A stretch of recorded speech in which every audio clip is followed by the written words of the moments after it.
Então agora o professor precisa dar ouvida. Enfim, agradecendo de novo por você ter aceito o nosso convite.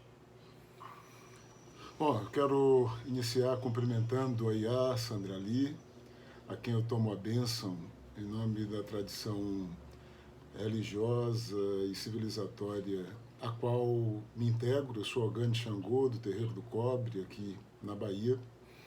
Quero cumprimentar o professor José Rodrigo Rodrigues, agradecer pelo convite. É honroso poder participar como interlocutor da disciplina e de uma atividade do programa de pós-graduação em Direito da Unicinos. Quero cumprimentar os colegas que dividem comigo essa mesa de conversa, o Davi Pereira do Lago e o João Paulo Echeverria. Quero cumprimentar cada uma que assiste aqui, que participa da disciplina, que constrói a reflexão em torno de temática tão importante quanto esta que nós hoje tratamos. Bom, eu, inclusive, deixei de enviar o texto porque não consegui pôr um ponto final, em face das várias atribulações da rotina de finalização de tese, retorno à atividade docente, sala de aula, além do momento político tão delicado que nos traga para outros compromissos, outras demandas, porque não dá para a gente suspender a cidadania e imaginar que depois do dia 30 as coisas se resolvem. Então eu acabei não conseguindo finalizar o texto, porque eu não queria mandar um texto que não tivesse uma certa conexão mais direta com algumas questões que eu vou tratar hoje. De todo modo, eu assumo o compromisso com a turma e com o professor José Rodrigo de, num prazo não muito longo, talvez mais 15 dias, 20 dias, disponibilizar um texto que seria mais ou menos o equivalente dessa fala, com mais alguns detalhes que normalmente num texto a gente consegue dispor melhor do que numa fala breve. Mas eu pensei em conversar com vocês em torno de alguns eixos. O primeiro deles é uma reflexão de natureza epistemológica, que me parece fundamental para esse debate.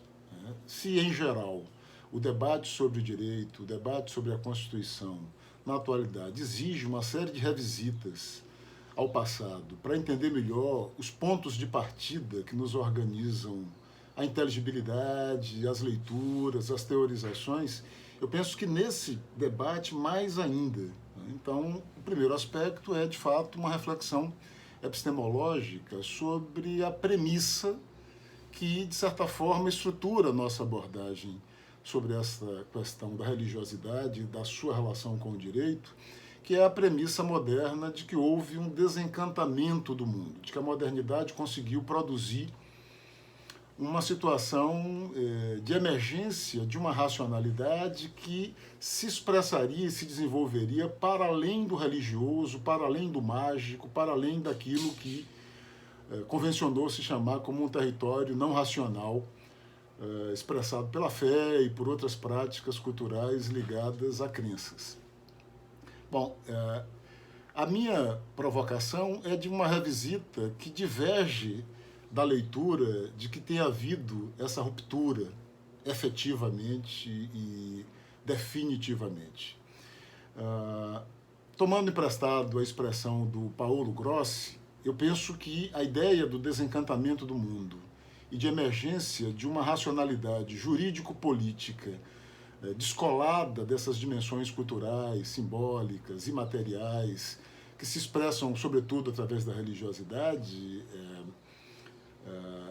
confirma, né, a hipótese de que é uma das grandes mitologias jurídicas da modernidade. É uma das grandes fantasias construídas e aceitadas acriticamente pela produção de conhecimento moderno.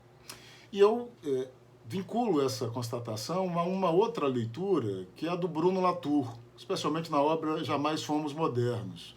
Latour, dentre várias outras coisas, vai chamar a atenção para o fato de que a modernidade ocidental insiste no discurso teorético e cria uma expectativa epistemológica de distinção, né, absoluta entre fenômenos que nunca foram distintos, né, negando a mistura, negando a confluência, a co-influência, né, entre esses fenômenos como se eles de fato tivessem uma localização situada em territórios incomunicáveis que se desenvolvem paralelamente, trocando apenas por anomalias, influências e interfaces. Quando, na verdade, vai dizer o Latour, a modernidade é um experimento fundamentalmente híbrido.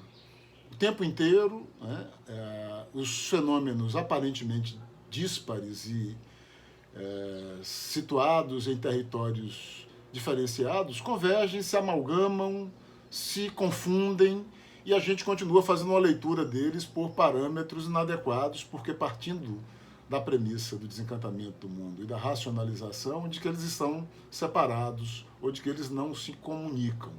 Então essa é a primeira questão. Por que eu chamo a atenção para isso? Porque me parece fundamental o reconhecimento de que durante a modernidade, em nenhum momento houve ruptura entre religiosidade e direito. Em nenhum momento houve, de fato, o estabelecimento daquilo que no discurso mais teórico é enunciado em termos da separação entre igreja e Estado e da laicidade como expressão política, institucional e jurídica desta suposta separação. Eu destacaria 3 momentos para chamar a atenção, ilustrativamente, não exaustivamente, para a inocorrência dessa ruptura e a evidência de que nós não analisamos os processos modernos considerando, de fato, a confluência desses fenômenos sob diversas formas. O primeiro momento, que eu chamo de captura da liberdade religiosa ou do fenômeno religioso pela modernidade, pode ser apontado na experiência colonial. A colonização, que a gente costuma desprezar na análise sobre o direito, teve como um elemento fundamental de justificativa moral, cultural, política, a cristianização. A grande missão colonial era, do ponto de vista discursivo, civilizar os bárbaros, africanos, indígenas, ameríndios, asiáticos, etc. Toda a empreitada colonial, ainda que tenha um componente econômico como elemento central que é resgatado, não merece a mesma atenção sob o ponto de vista do empenho e do investimento fundamentado na religiosidade como tarefa central, como tarefa primária, como justificativa moral para as diversas incursões coloniais. Então aí nós já temos uma primeira questão. Isso vai se refletir em diversos domínios. Por exemplo, nas cidades.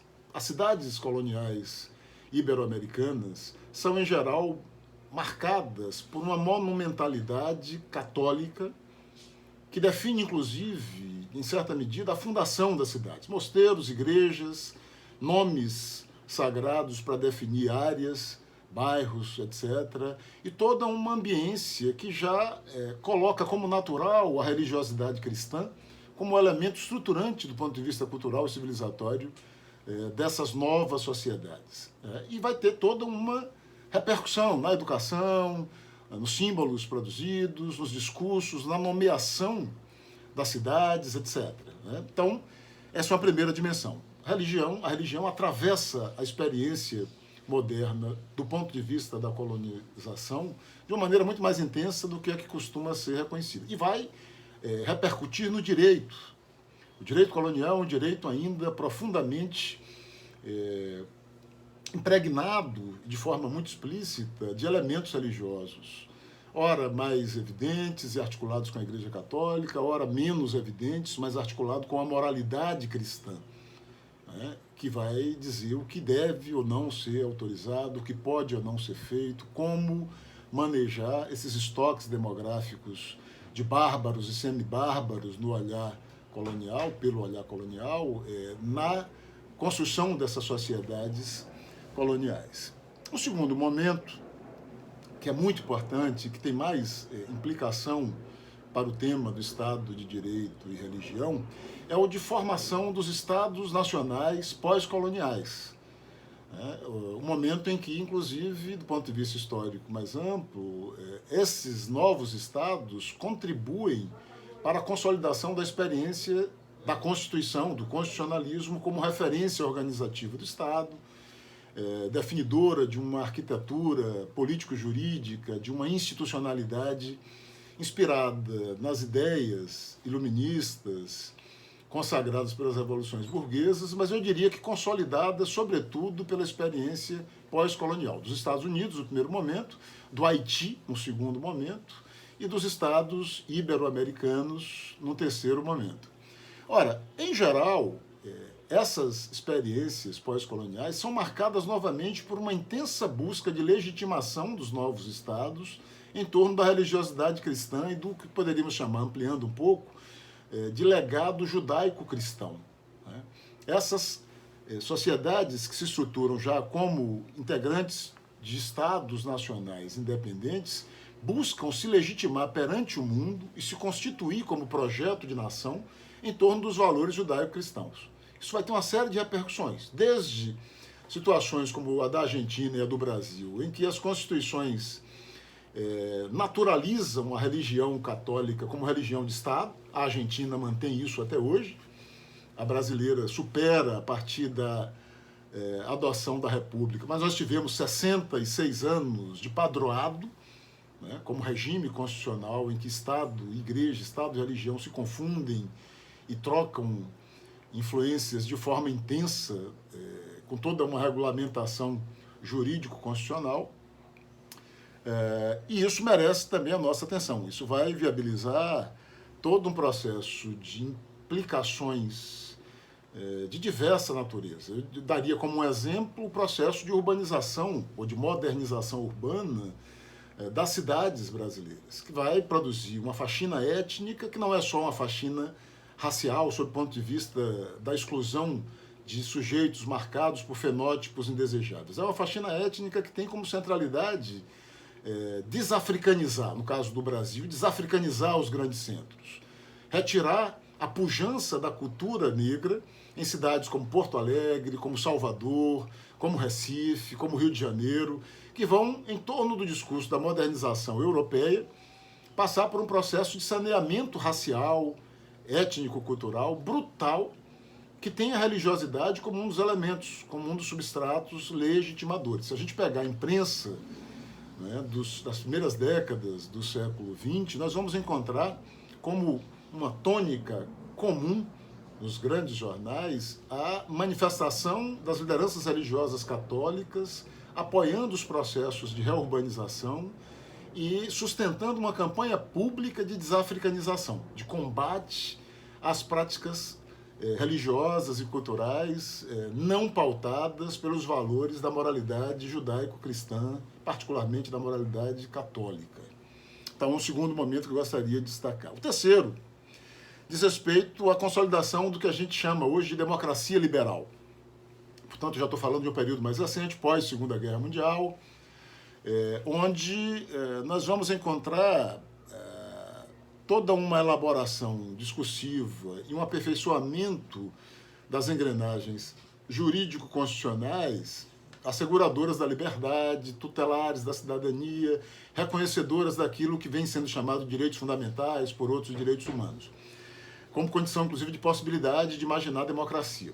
E aí nós vamos encontrar, mais uma vez, uma história permanente de alianças e de intensas trocas com manifestações religiosas, seja pela via progressista de uma incorporação da doutrina social da Igreja Católica, que em certo momento faz um giro reconhecendo a necessidade de dialogar com essas legítimas aspirações sociais dos subalternos, seja em outros momentos, sobretudo no chamado Terceiro Mundo, pela emergência de uma teologia da libertação com compromissos de transformação social e com um engajamento político nos processos de democratização de várias sociedades. Isso foi muito forte na América Latina, isso está presente na própria origem do PT, um dos fundamentos, né, da origem do PT como força política é a participação das comunidades eclesiais de base, dos integrantes da teologia da libertação,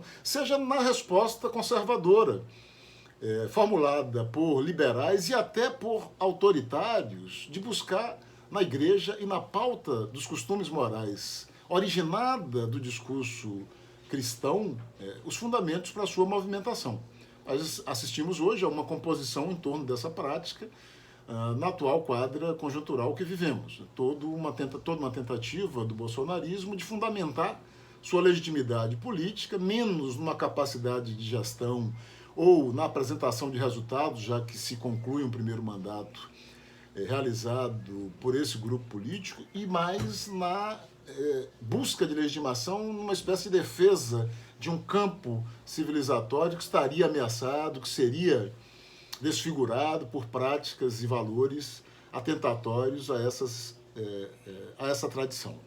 Então, nós temos finalizando esse primeiro aspecto, nós temos uma tradição que muda de forma, de intensidade, de configuração, mas que mantém direito, política e religião permanentemente entrelaçados. Entretanto, a tradição de estudo, seja da ciência política, seja do direito constitucional, seja da história do constitucionalismo, opera ainda com aquela ilusão mitológica que eu falava no início, de imaginar esses processos como separados. Nós continuamos falando de um processo de construção do direito moderno como se ele não estivesse o tempo inteiro tensionado, disputado, impregnado, interpolado pela experiência religiosa.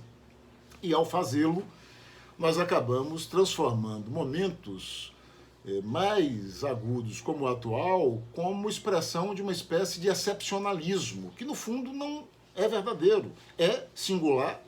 O modo como se articula o debate em torno dessa intervenção dos últimos anos, e aqui nós poderíamos retratá-la pela ascensão da extrema-direita, mas ela não é propriamente uma exceção, ela é uma radicalização de um processo que nunca esteve superado e que nunca foi devidamente analisado, compreendido, problematizado desde o ponto de vista acadêmico, desde o ponto de vista dos estudos e pesquisas que nós produzimos. Então, essa é uma primeira questão. Me parece que há aí um desafio muito maior do que o que a gente costuma imaginar e reconhecer.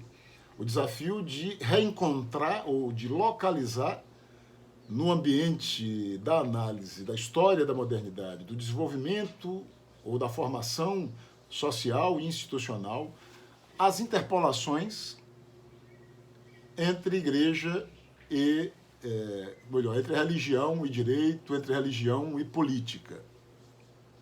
Uma segunda dimensão que me parece significativa, relevante, diz respeito à emergência na conjuntura atual de um conjunto de agendas que impõem, essas agendas impõem ao estudo do direito constitucional, ao estudo da ciência política, uma revisão dessas implicações entre direito e religião. Essas agendas afloram aparentemente em temas isolados, mas que precisam ser vistos como articulados. Eu chamaria atenção para o debate sobre a guarda do sábado, o debate sobre a transfusão de sangue por uso ou não de hemoderivados por testemunhas de Jeová, o debate sobre o ensino religioso no sistema educacional público e privado, e mais recentemente eu apontaria também o debate sobre a imunidade tributária das confissões, templos, práticas religiosas, tema já tangenciado aqui pelo João na sua fala, a sacralização de animais ou uso de animais e rituais religiosos, debate que chegou inclusive recentemente ao próprio STF, à própria Suprema Corte, além de outras nuances que se apresentam no âmbito do direito. Eu daria como exemplo bastante impactante uma sentença proferida pelo juiz federal Eugênio Rosa, do Rio de Janeiro, em 2013, num processo, numa ação civil pública mobilizada por comunidades religiosas afro-brasileiras, questionando os ataques que são diariamente perpetrados contra essas religiosidades, especialmente no canal de TV Rede Record, que veicula diversos programas nos quais ataques absurdos são desferidos contra as religiosidades de matriz africanas, e há inclusive uma explícita enunciação de um projeto de eliminação, de destruição dessas religiosidades no país. E, provocado, o juiz federal Eugênio Rosa nega a tutela ao pedido encaminhado, afirmando na primeira versão da sentença, e isso repercutiu muito na imprensa à época, que candomblé e umbanda não são religiões. O juiz federal, numa sentença, declara, né, que essas manifestações não são religiões. E o faz afirmando que não tem hierarquia, que não tem um livro, né, não tem dogmas, etc, etc. Ora, isso provocou a reação furibunda do povo de Santo, e esse juiz reformou a sentença, retirando essa parte. Mas mais importante do que o fato de ter sido reformada é a naturalidade, a possibilidade de enunciar algo dessa natureza a partir de uma manifestação estatal. É o Estado falando que essas expressões seculares que estão no Brasil desde aquilo que se convencionou chamar de fundação do Brasil, que não são religiões. E a grita só ocorreu por parte do próprio povo de Santo. Em nenhum momento partidos políticos, em nenhum momento cientistas políticos, em nenhum momento juristas gabaritados e com autoridade de figuras públicas tomaram a palavra para dizer isso é uma aberração. Apenas o povo de Santo reagiu cobrando uma modificação, e a partir daí algumas pessoas também se posicionaram em solidariedade, respaldando essa movimentação de insurgência do povo de Santo, e o juiz reforma a sua sentença e ponto final. E o debate toma-se por resolvido. Não se observa, por exemplo, que no âmbito, especialmente do direito municipal, há toda uma intervenção tecida desde o período colonial e mantida no período republicano, incluindo o período atual, pelo qual, há toda uma textura pela qual as religiosidades e matrizes africanas se veem tolhidas do direito de exercício pleno de sua crença, de seus cultos, de suas práticas. Ora, se invoca a lei do silêncio para estabelecer um cerceamento aos ritos e o estabelecimento de um controle absurdo. Ora, até recentemente se invocava o controle sanitário e policial. É bom lembrar que até 1988, templos de matrizes africanas precisavam se matricular junto a delegacias ou departamentos policiais de controle de costumes e de jogos. Ora, isso vai se expressar nas outras manifestações de manejo urbanístico, em nome do que muitas vezes terreiros são expropriados, realocados, despejados. Ora, isso vai se expressar em ações de execução fiscal sob a alegação da inadimplência no pagamento do IPTU. Nós temos uma gama de variáveis regidas pelo espaço do direito municipal, que é, curiosamente, o espaço mais intenso de interferência na vida e na cidadania das pessoas e o menos problematizado pelos estudos jurídicos. O direito, em geral, trata o direito municipal como se fosse uma coisa secundária. A maioria esmagadora das faculdades sequer tem a disciplina na formação da graduação. Na pós-graduação isso se repete, são poucos programas que têm alguma linha de pesquisa sobre o direito municipal. O direito municipal é um grande mistério, é um fenômeno que impacta a vida das pessoas, e no caso em questão é um fenômeno que está muito próximo dessa interpolação entre direito e religião, pela presença do neopentecostalismo nas câmaras municipais, na liderança do executivo. Só para vocês terem uma ideia, recentemente, no mapeamento liminar que nós fizemos aqui no programa, nós descobrimos mais de uma dezena de cidades espalhadas no Brasil, nas quais o prefeito, por decreto, entregou as chaves da cidade a Jesus, né?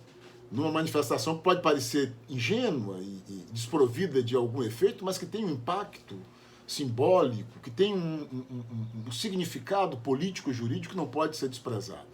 Centenas de câmaras municipais têm incluídas na sua liturgia funcional a leitura da Bíblia a cada sessão que se realiza no cotidiano da atividade legislativa. Ou, em vários municípios foram aprovadas normas que estabelecem a obrigatoriedade de rezar o Pai Nosso no início das atividades educacionais na rede pública, etc.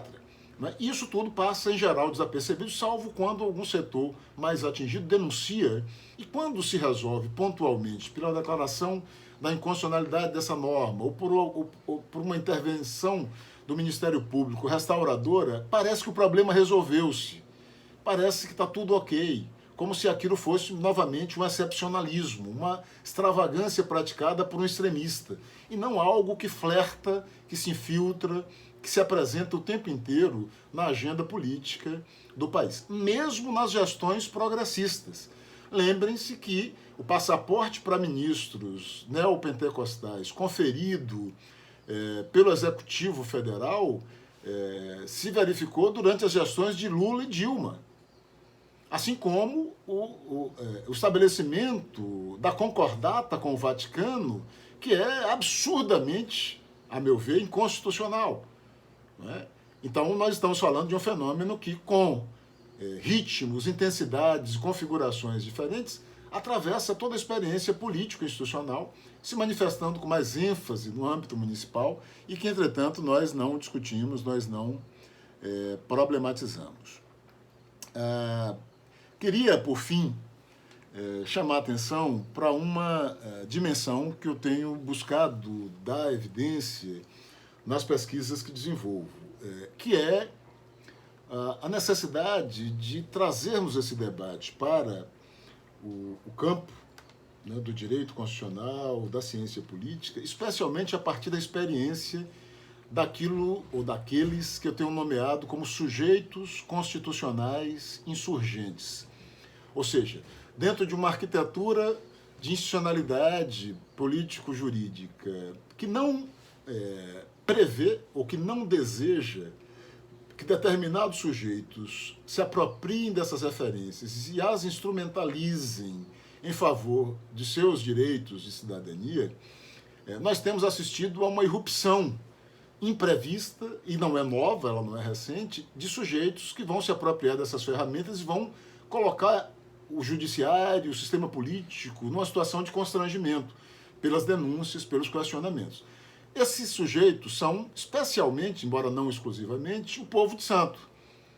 Então, nós vamos assistir, por exemplo, na Bahia, e recentemente isso ganhou evidência pelos estudos historiográficos, uma série de ações judiciais propostas por lideranças religiosas, pleiteando o reconhecimento da liberdade religiosa, do direito à liberdade religiosa, na década de 20, por exemplo, do século passado, né? Entendendo que estavam sendo violados, que seus direitos estavam sendo agredidos, e respondendo dentro das ferramentas e das possibilidades que a institucionalidade confere, né?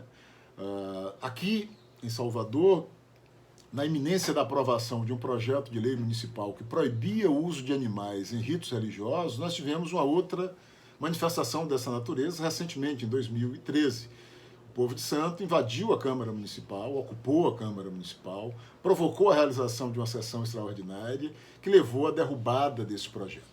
Esse projeto tramitou por algum tempo, provocando uma certa celeuma pública, que, entretanto, não vinculava em nenhum momento a questão, a violação constitucional. Só quando o povo de santo entra em cena e instrumentaliza esse discurso é que o debate ganha fóruns de debate constitucional. Então, eu tenho chamado a atenção para a necessidade de observar como esses sujeitos constitucionais insurgentes se apresentam como sujeitos políticos jurídicos no espaço institucional e provocam constrangimentos e deslocamentos que alargam o entendimento ou que alargam a hermenêutica jurídico-constitucional sobre a temática e possibilitam, assim, a emergência de um debate que, também, como disse o João na sua fala muito oportuna, desloca a laicidade para um território de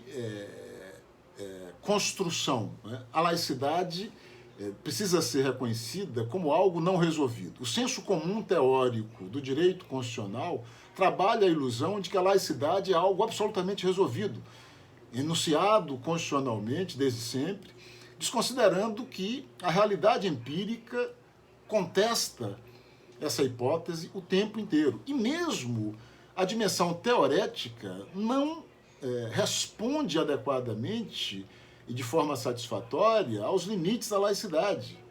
Em vários aspectos dessas temáticas que eu situei como temáticas relevantes que desafiam a democracia na contemporaneidade, a tradição teorética sobre a laicidade não dá conta.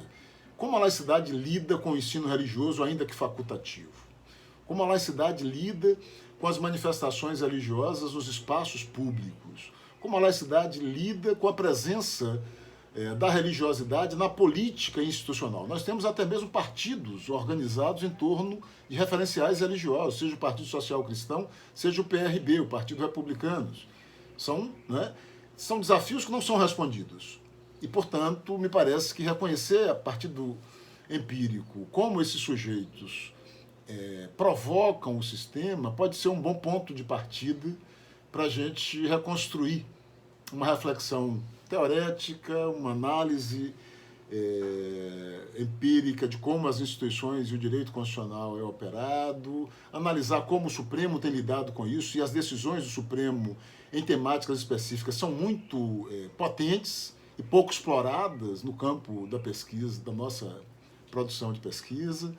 Então, me parece que essa seria uma outra dimensão que eu gostaria de destacar.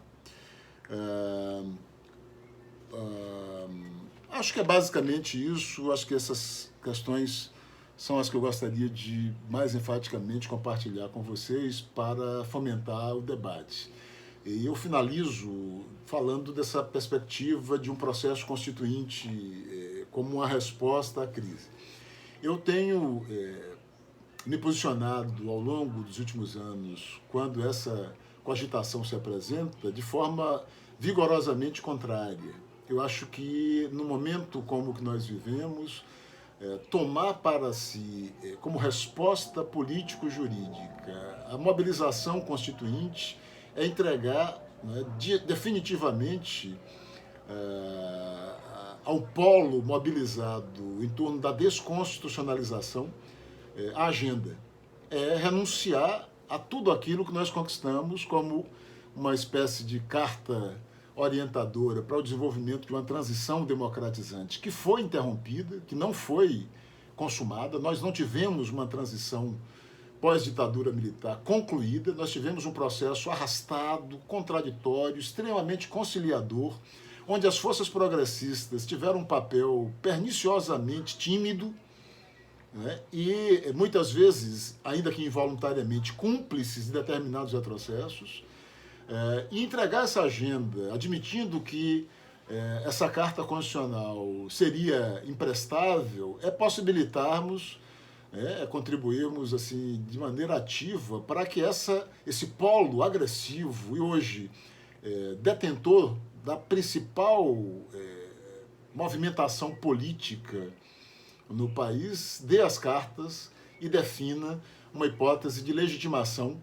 para a sua ação ilegal, inconstitucional, abusiva, antidemocrática, autoritária, por um processo de legitimação constituinte. Então, me parece um equívoco, eu não me alinho com essas leituras. Entretanto, penso também que é preciso fazer um debate mais explícito de defesa dessa ordem constitucional, não pelo apego dogmático ao texto, mas recuperando exatamente o sentido bastante positivo que a elaboração constituinte de 87 e 88, com todos os limites de um Congresso Constituinte, com todos os limites da presença de senadores biônicos que não foram sequer eleitos na legislatura correspondente à Constituinte, com todos os problemas, mas houve um processo de participação popular, houve um processo de interveniência societal que deixou marcas muito significativas